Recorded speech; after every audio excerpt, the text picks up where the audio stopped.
Salut, bienvenue sur la page Conseil Bébé Alex. Aujourd'hui, nous parlerons des critères de pointage pour l'immigration au Canada ou au Québec. Donc, beaucoup entendent souvent parler des points. Ils demandent toujours c'est quoi les points. Voilà donc les points. Vous voyez ici, on parle du classement des ressortissants des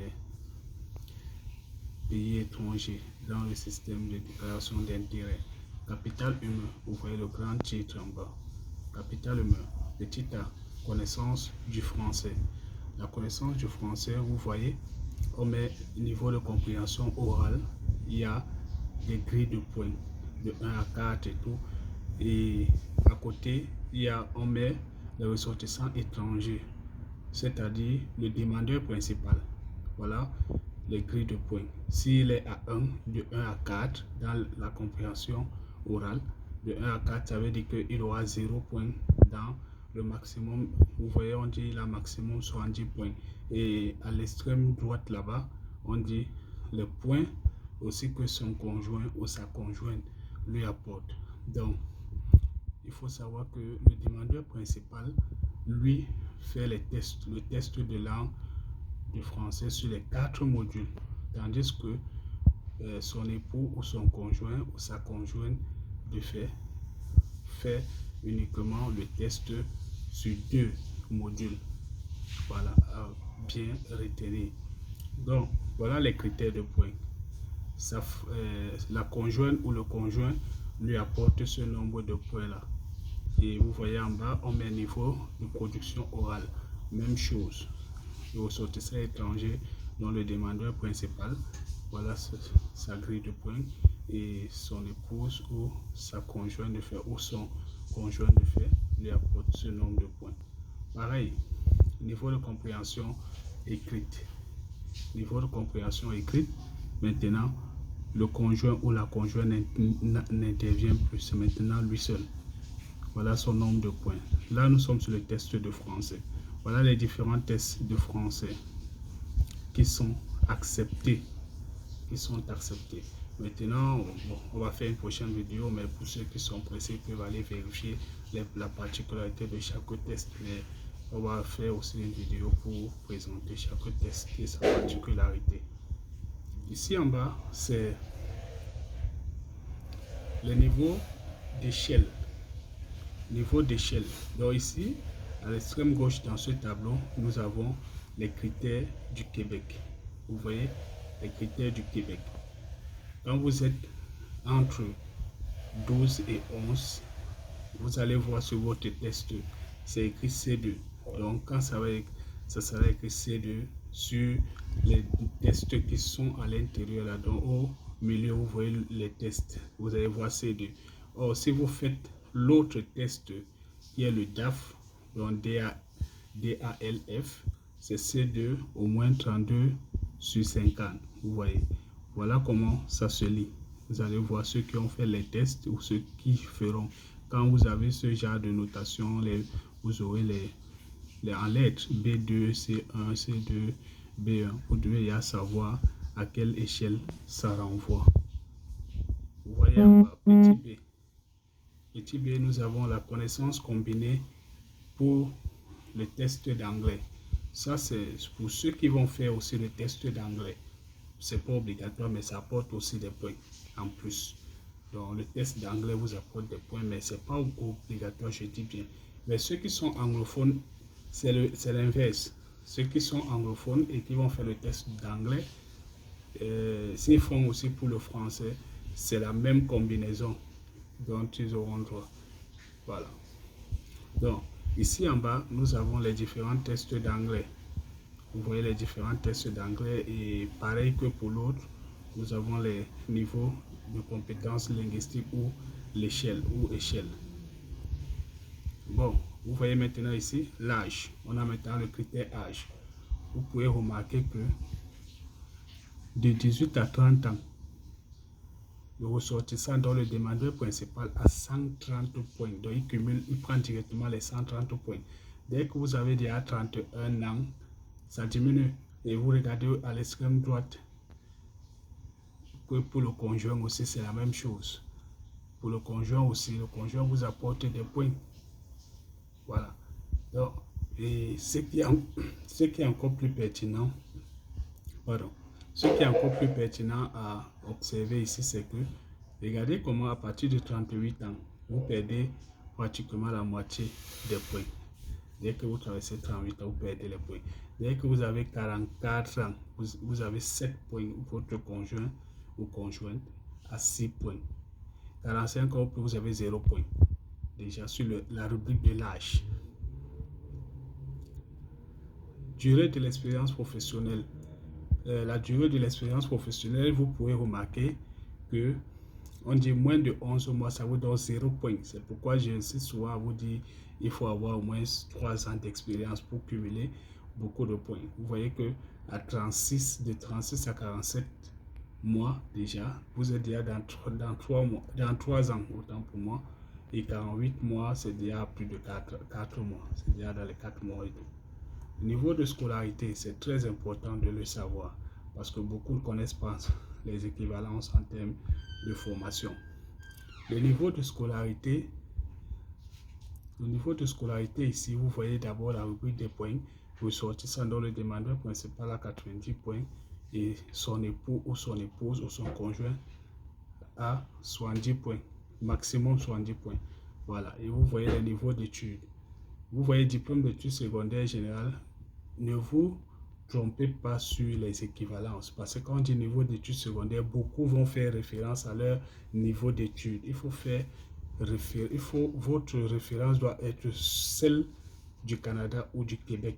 Parce que ici, quand on dit niveau d'études générales, ça veut dire que vous avez eu à finir votre étude secondaire et vous avez fait un diplôme de plus. Ça peut être une formation qui a eu un diplôme à la fin. C'est pour ça qu'ils mettent des expressions que certainement vous n'allez pas vous reconnaître ou bien comprendre ce que ça veut dire. C'est pour ça qu'il faut qu'en arrière-plan, parfois, vous fassiez quand même un entretien avec un conseiller qui peut vous donner plus d'informations ou quelqu'un qui est un peu plus outillé pour vous expliquer ça terre à terre. Mais sachez déjà que quand on parle des diplômes d'études secondaires et tout, ça ne veut pas dire que il faut avoir dans le système français le baccalauréat uniquement, non. Ça veut dire que vous avez fini votre secondaire, vous avez fait un diplôme de plus, retenez ça. Voilà. Donc, nous allons descendre. Nous partons maintenant. Les réponses au Québec, c'est très important. Les réponses au Québec, on dit ici, vous avez 720 points accumulés en tout sur les conditions du Québec. Ça, c'est pour ceux qui auront peut-être une invitation du Québec. Une invitation du Québec. Vous voyez bien, on a mis petit a, diagnostic de main-d'œuvre et durée de l'expérience dans la profession exercée. Et on vous dit le diagnostic de main-d'œuvre de la profession s'entend selon la liste des diagnostics de moyen terme pour les 500 professions de la classification nationale des professions en vigueur. Donc, vous devez aller sur la rubrique de la classification des professions, la classification nationale des professions, pour voir à quoi renvoie votre profession au Canada ou au Québec. Voilà.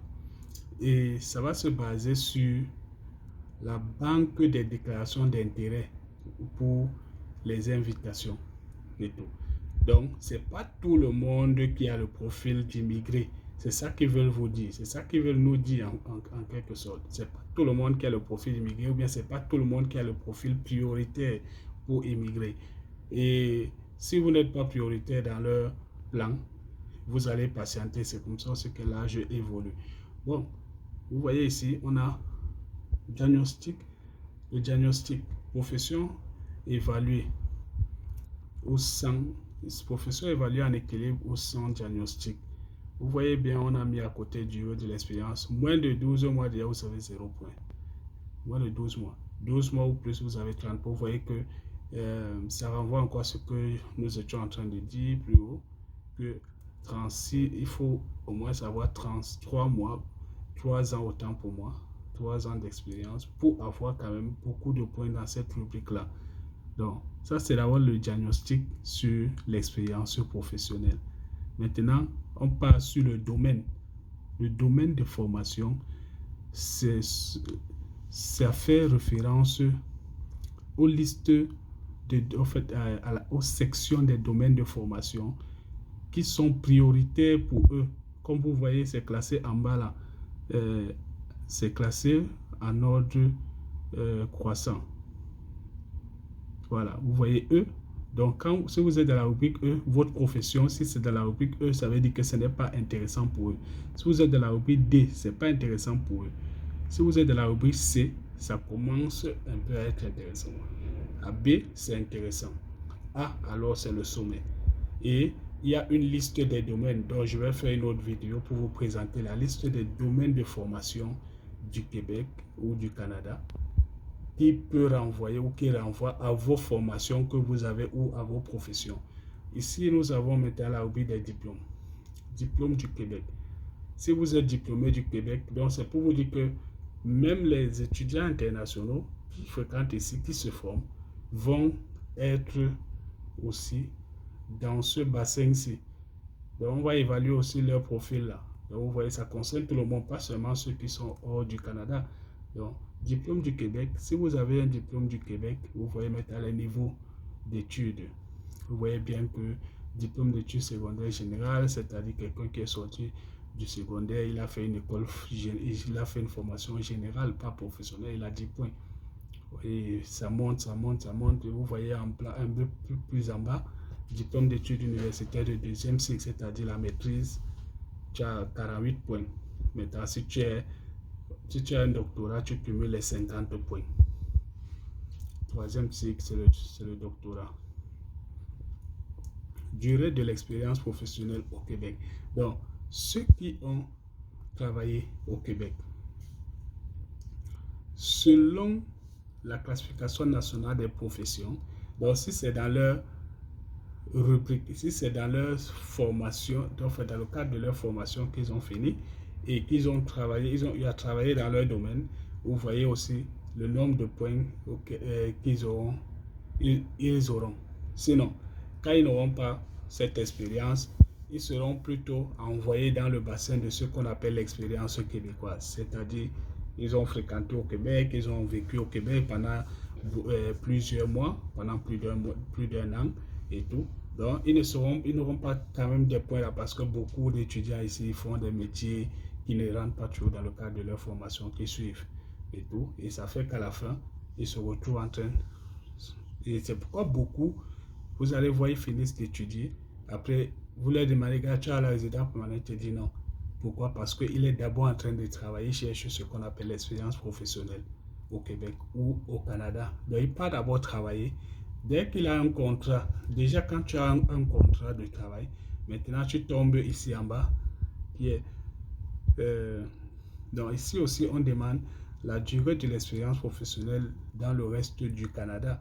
Donc si tu n'as pas eu à travailler au Québec, que tu as travaillé dans une autre province du Canada, peut-être dans ton domaine d'études et tout, voilà le nombre de points que tu auras. Tu vois, ça ne t'apporte pas beaucoup de points dans le reste du Canada. Par ailleurs, on parle aussi des offres maintenant. Offre d'emploi validée. Si tu as eu une offre d'emploi au Canada ou au Québec, vous voyez que cette offre d'emploi s'appuie sur deux choses. Vous voyez que ici on dit vous cumulez, le ressortissant cumule 380 points. Il peut cumuler maximum 380 points, à condition que l'offre d'emploi qu'il obtienne soit à l'extérieur de la métropole de Montréal, c'est-à-dire hors de la grande ville. S'il a un contrat dans en région, c'est-à-dire en mot-à-terre, dans un village ou loin de la ville, il cumule beaucoup de points parce qu'on voudrait encourager les gens à aller peupler les zones qui sont vides. Or, s'il a un contrat dans la métropole de Montréal, il a juste 180 points. Donc, on veut encourager les gens à aller chercher du travail hors de la grande métropole. Et ensuite, nous tombons ici la formation maintenant du conjoint. Formation du conjoint. Oh, c'est en quelques mots, vous voyez. Ce que votre conjointe vous apporte dans son dossier, voilà, c'est 10 points maximum niveau de scolarité. Dans ces 10 points, vous pouvez constater que à partir de, vous voyez plus bas, où on met 10 points, ça veut dire que la personne, votre conjoint, a un diplôme universitaire, au moins ceux du bac plus 3, si on prend les références de la France, c'est-à-dire il a un baccalauréat, il a fini ses études secondaires et il est allé à l'université, il a fait 3 ans, il a ses 10 points là-bas. S'il a fait au moins 3 ans d'université, il a ses 10 points. Mais s'il a fait 2 ans, c'est-à-dire il a le BTS, il a 8 points. Maintenant, on descend. Diplôme du Québec. Si votre conjoint est diplômé du Québec, voilà aussi le nombre de points que ça lui apporte selon les niveaux. Donc, il peut aussi cumuler 10 points. Vous voyez aussi les niveaux, c'est presque la même chose que l'autre plus haut. Donc, sur ce, voilà présenté donc les critères de pointage dans le système de la résidence permanente pour ceux qui demandaient qu'est-ce qu'on appelle point. Donc, c'est l'ensemble du cumul de tous ces points qui vous permet donc de savoir si vous avez un bon profil pour immigrer ou s'il faut le travailler. Mais toujours est-il que beaucoup ne connaissent pas comment monter leur dossier, comment travailler leur profil sur la base des critères du Canada. Et c'est pourquoi ils se disent, ils voient que c'est difficile. Alors quand c'est difficile, faites appel à un professionnel qui peut vous arranger votre dossier afin que vous le soumettiez comme il se doit. Mais il faut savoir que la dernière décision revient toujours à l'agent d'immigration qui traite votre dossier. Donc, ce n'est pas parce qu'on a trop bien monté votre dossier que automatiquement vous aurez la résidence permanente ou que vous aurez une invitation. Mais vous aurez toujours une réponse de l'agent d'immigration sur ce qui ne va pas ou ce qui a été peut-être qui n'a pas été satisfaisant dans votre dossier pour que vous puissiez vous améliorer. Sur ce, je vous remercie. Vous étiez sur la page de conseiller Bébé Alex et à la prochaine.